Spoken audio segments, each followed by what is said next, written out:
Have you ever met someone who instantly triggered something deep inside you, and not in a good way? Maybe it's a parent whose presence makes you feel small, no matter how old you are. An ex who still lingers in your emotions, even after years. A partner boss who constantly tests your patience and pushes every emotional button. You try to be kind. You try to forgive. But something in you tightens every time they walk into the room. Why is it so hard to let go of these dynamics? What if the answer isn't just in this lifetime? What if the person you're struggling with now was once your enemy in a past life? Not metaphorically, not symbolically, but truly. Someone who hurt you, betrayed you, or stood against you in a story long forgotten by your conscious mind, but not by your soul. Many spiritual traditions, especially in Buddhism and Hinduism, teach that unresolved karma travels with us. That souls return together again and again, not out of punishment, but for healing, and sometimes that healing looks like a war zone of emotion in this life. In this video, we're going to dive deep into the idea that your most difficult relationships may be karmic echoes of ancient battles.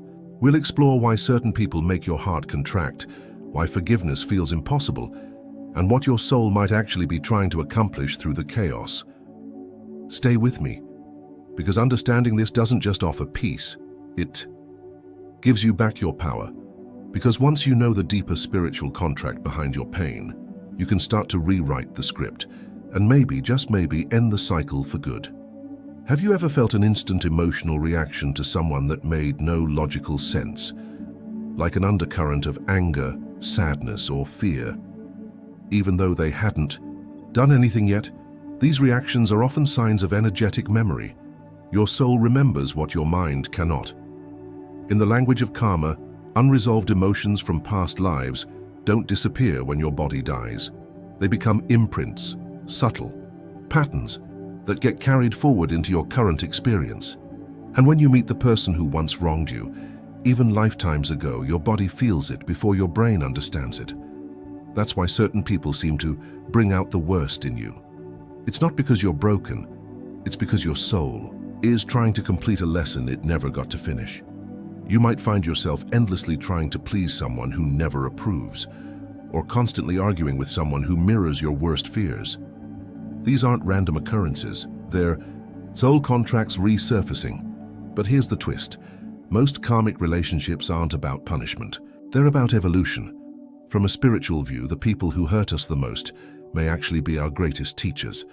They agreed on some level to play the villain in our story so we could grow in strength, boundaries, or forgiveness. Think of them like spiritual sandpaper, abrasive, uncomfortable, but ultimately smoothing the rough edges of your being.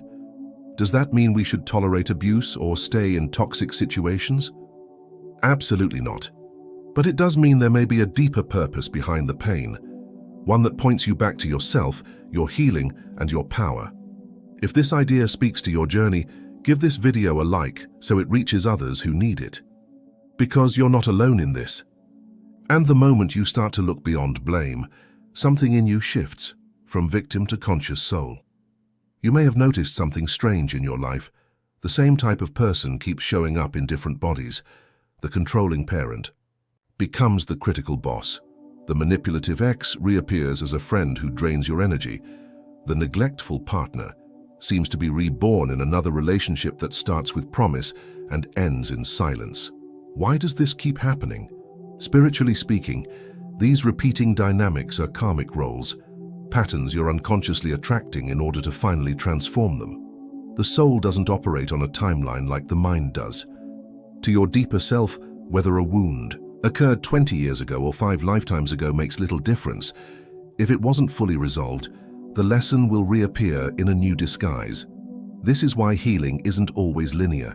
You might think, I've already worked through this, only to find yourself facing a near-identical challenge. But each time the invitation goes deeper. You're not being punished, you're being offered another opportunity to respond with more awareness, and karmic roles often feel irresistible at first. That toxic relationship might have started with an almost mystical pull, like fate. That's because it was. The soul remembers the dance and tries to complete it. This doesn't mean you should stay in painful situations for the sake of spiritual homework. It means you can begin asking a new kind of question. What is this person reflecting about my past and about what still needs healing in me? When you stop seeing difficult people as obstacles and start viewing them as mirrors, something extraordinary happens. You reclaim your sovereignty. Instead of repeating the same karmic story, you begin rewriting it with compassion, with boundaries, and with wisdom. And with each repetition, you get closer to mastering the lesson. If this resonates with you, let me know in the comments below.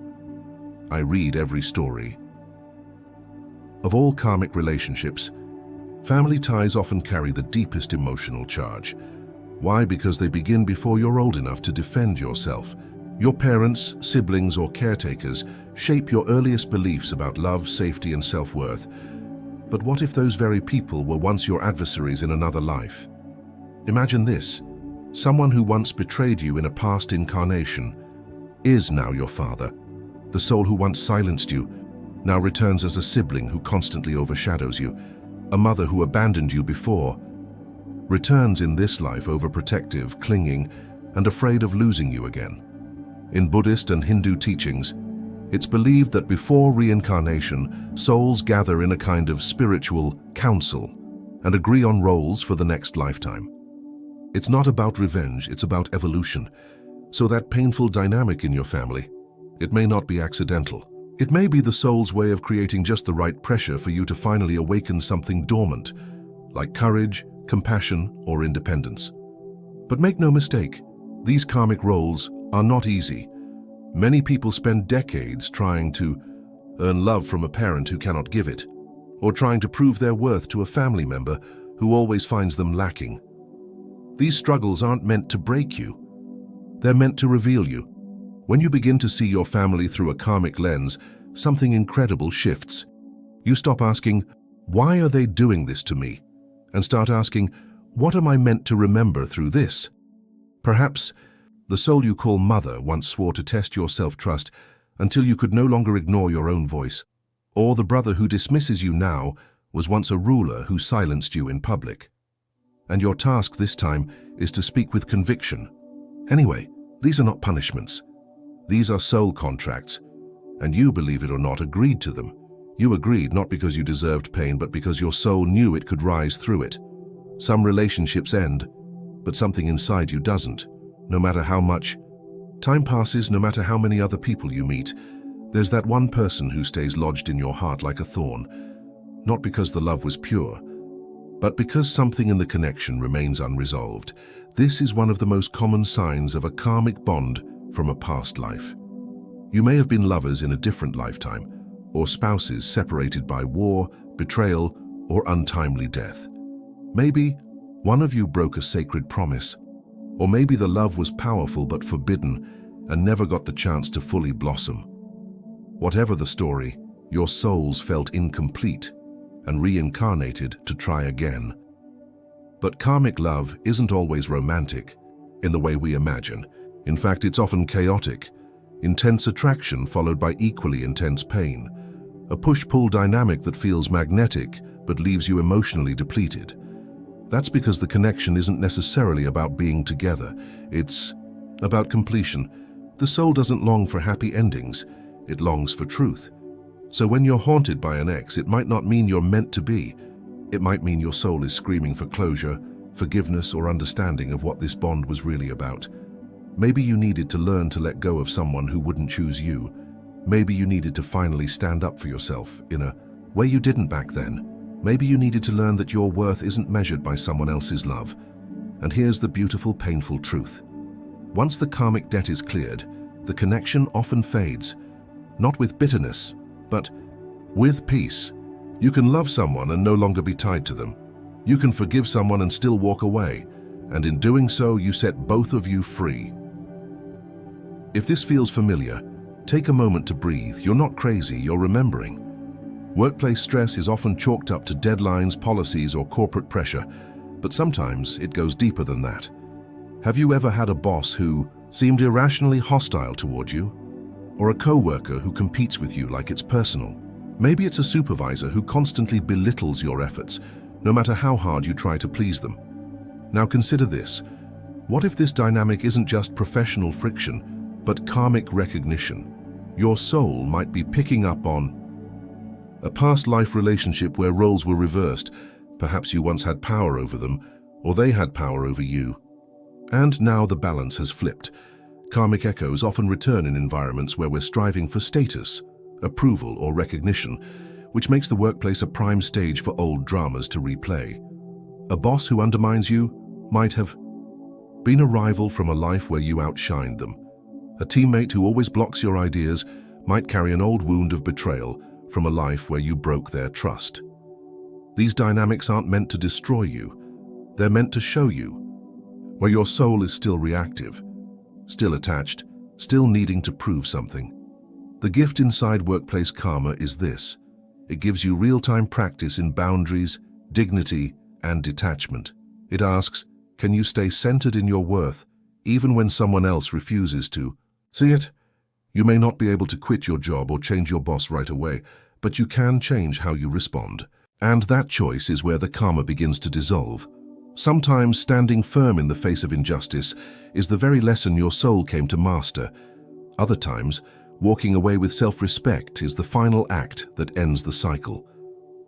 Karmic dynamics at work aren't about climbing the ladder. They're about climbing into a deeper version of yourself, one that no longer needs external validation to feel whole. If this idea speaks to your experience, give this video a like. Someone else in quiet workplace pain might need to hear. This too. Sometimes the most powerful transformation doesn't require action, just awareness. When you realize that the person hurting you may have done so before, in another time, another body, it doesn't justify their behavior. But it does offer context, and that context can be liberating. Karmic healing doesn't begin with revenge, confrontation, or even apology. It begins with one brave, quiet shift, choosing to see the pattern. That recognition alone changes your energy. It pulls you out of the reactive loop and into a more conscious state of observation. Suddenly, you're not just a person stuck in another argument with your sibling or boss.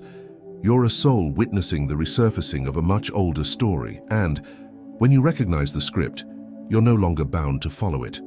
This is why ancient spiritual traditions place so much importance on self-awareness over external control. Because your inner clarity alters the karmic field around you. The moment you stop asking, why are they like this? And instead ask, what am I remembering through this dynamic? Healing begins. It might start subtly, less emotional. Charge in the conflict, a shift in tone, a boundary you no longer feel guilty setting. You might even start to feel compassion for the other person, not from obligation, but from soul-level insight. You'll see they're trapped in the same pattern, the same pain, just playing a different role. And the beauty is you don't need them to wake up in order to free yourself. Recognition is your liberation, because once you see clearly, the karma starts to loosen its grip. The story no longer owns you, and your soul takes one giant step toward completion. If this clicked something open in you, let me know in the comments. Your insight may help someone else connect the dots. It's a difficult truth to sit with, but sometimes you were the one who caused harm in a past life. Maybe you abandoned someone who depended on you. Maybe you betrayed a friend or misused your power. Maybe you spoke words that shattered another's spirit. These aren't accusations. They're possibilities, and recognizing them doesn't mean you're a bad person. It means you're an evolving one. In the law of karma, every action creates an echo. And when those echoes ripple into a new life, they seek balance, not as punishment, but as invitation. So if you find yourself being mistrusted for no reason, or facing rejection that feels disproportionate, your soul might be working through old guilt. This isn't about shame. In fact, the soul doesn't carry guilt the way the ego does. The soul simply wants resolution. It wants to restore harmony, to return to wholeness. And that sometimes means having to experience the other side of the pain, not to suffer, but to understand. If you've ever felt an inexplicable sense of remorse around someone, or the urge to make things right with a person you barely know, your soul might be remembering. The key isn't to wallow in regret. It's to awaken through responsibility. You can't go back and undo the past, whether in this life or another. But you can consciously choose to do better now. That might mean offering kindness without needing recognition, setting boundaries you once ignored, or being present with someone in a way you never knew how to be before.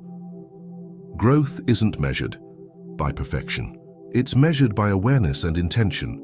And the moment you say, "I see what this might be," you step into a higher frequency, one where karmic cycles begin to unravel and healing begins to take root. If this reflection stirred something deep, let yourself feel it. Guilt transformed into compassion is one of the soul's greatest victories. So many of us carry karmic weight across lifetimes without realizing it. But eventually a moment comes when the cycle must end. Not through confrontation, not through revenge, but through conscious release. Breaking a karmic tie doesn't mean you erase the memory or pretend the pain never happened. It means you no longer feed it with reaction. You meet it with awareness, bless it with understanding, and, most importantly, choose a different response. The soul doesn't heal through repetition, it heals through realization.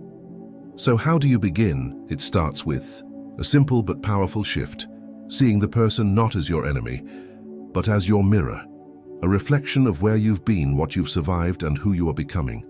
Then you take your power back, not by demanding an apology, but by offering your own silent blessing. It could sound like this: I release you from the role you played in my suffering. I take responsibility for my energy now. I choose peace even if you never do.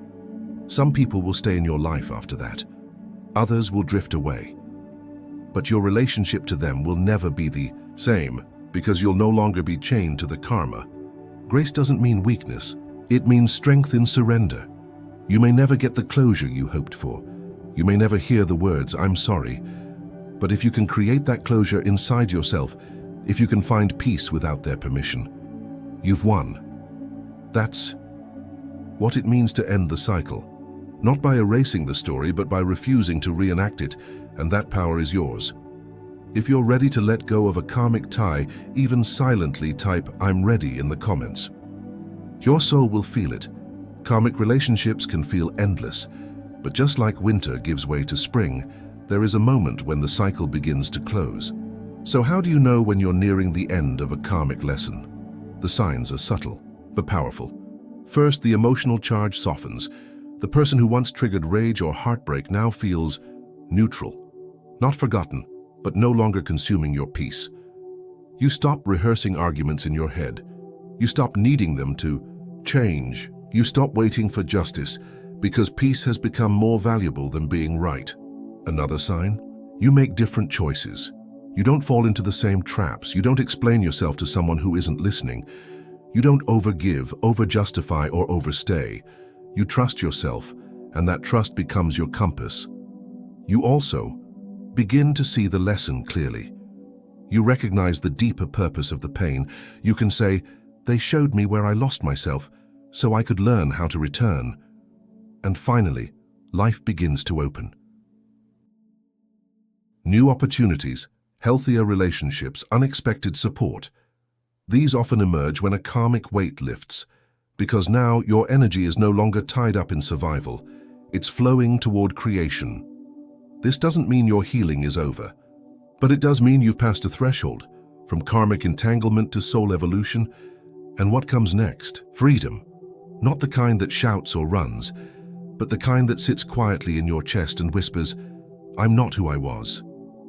You might even feel a strange gratitude toward the person who once hurt you, not for the pain, but for what you became through it. That's the soul's graduation. When the story ends, not with revenge, but with wisdom. If you've started to feel any of these signs, trust them. You're closer than you think, just when you think a karmic story is over. They show up again. A random message after years of silence, a chance encounter in a coffee shop, or a new person who seems to carry the exact same energy as the one you just left behind. Why does this happen? Often, just before the final release, the universe offers one last test, not as a trick but as a mirror, a chance for you to see how far you've come. You're not being punished. You're being asked, will you respond the way you always did or the way you've become? This is the moment when choice becomes sacred, because now you know the pattern, now you've seen behind the curtain, now you have the awareness that once eluded you. Maybe you'll feel the old pull, the temptation to explain yourself, to make peace, to try again. But this time you pause. You breathe, and in that breath you remember. You don't need to repeat the past to prove you've learned. Sometimes the most powerful karmic closure is saying nothing and walking away with your energy intact. Other times, it's offering a calm, grounded response that honors your growth, not to fix them, but to affirm who you are now. The truth is, the cycle doesn't always close in one dramatic event. Sometimes it spirals inward, offering smaller, quieter chances to reclaim your freedom. You may feel sadness, you may feel release, you may feel nothing at all. All of it is okay, because the real sign you've healed isn't that they changed, it's that you did. So when they show up again, as themselves or in someone new, you get to decide. Do I step into the old story? Or do I write a new one? And in that choice, your karma becomes dharma, a path, not a prison. Here are 6 powerful, heart-centered practices you can begin today to help clear karmic bonds and step into your highest self, not someday, but now. The mirror letter. Ritual: write a letter to the person you're struggling with, but instead of venting, write as if you're talking to a version of yourself. Say what you wish they would say. Apologize for what you might have done in a past life. Then forgive them. Don't send it. Burn it, bury it, or keep it in a sacred place. The act alone creates an energetic shift. Daily karmic release statement. Each morning or night, speak this aloud or write it down. I release all karmic contracts that no longer serve my soul's growth. I forgive all debts, including my own. I walk forward in freedom and love. Repeating this over time rewires your subconscious and helps your energy detach from old patterns. Use dream time intentionally. Before sleep, gently ask, if there is any karmic message I need to receive, let it come to me clearly and with love. Our dreams are often where past life memories surface. Keep a journal nearby. Write what you remember. Even fragments have meaning. Ground in this life, anchor in the now. Karmic entanglements often keep us living in emotional time loops. To disrupt them, bring your focus back to this moment. Use grounding tools like walking, barefoot on grass, breathing slowly into your belly, saying, this is now, that was then, I choose peace. 4. Practice energetic cord cutting. Close your eyes and imagine a cord between you and the person. See it clearly, its color, size, where it connects. Then visualize yourself gently cutting it with light or fire. Say, I release you with love, I reclaim my energy. Do this as often as needed, especially after conflict or obsessive thoughts. Shift the story through compassion, the most radical act in karmic healing. Compassion. Say this to yourself when the pain resurfaces. They're a soul on a journey, just like me. I don't need to carry this anymore. You don't have to condone their actions. But seeing their humanness can dissolve lifetimes of pain in one breath. You don't need to be a monk, mystic, or psychic to heal karma. You just need willingness, honesty, and the courage to stop asking, why me? And start asking, what is this teaching me? Because the moment you do, your power returns. If you've made it this far, take a deep breath. Not just because you've been listening, but because on some level, your soul has been remembering. Remembering the old stories, the deep wounds, the buried wisdom beneath every painful connection. But now you know these aren't just difficult people. They're echoes, contracts, lessons dressed in human form, and more importantly, they're not your punishment. They're your path. Yes, it's hard to look at your parents, your ex, your boss, or your friend and say, this is deeper than it seems. But when you do, you become the healer of your own lineage. You stop cycles that have spun for lifetimes. You end wars that were never yours to fight. And you walk forward, and not bitter, not broken, but awake. You don't need closure from anyone else to begin your healing. You don't need their apology to start forgiving. You only need your own clarity and the choice to rise above the story. Because once you see it, truly see it, you can never be trapped by it again. So let me ask you, who in your life feels karmic, and what are they trying to teach your soul? Let me know in the comments. Your story might unlock someone else's, and if this journey resonated, don't keep it to yourself. Like this video, subscribe for more spiritual insight, and share it with someone who needs to understand the deeper reasons behind their pain. You were never meant to carry this alone. Let's walk each other home.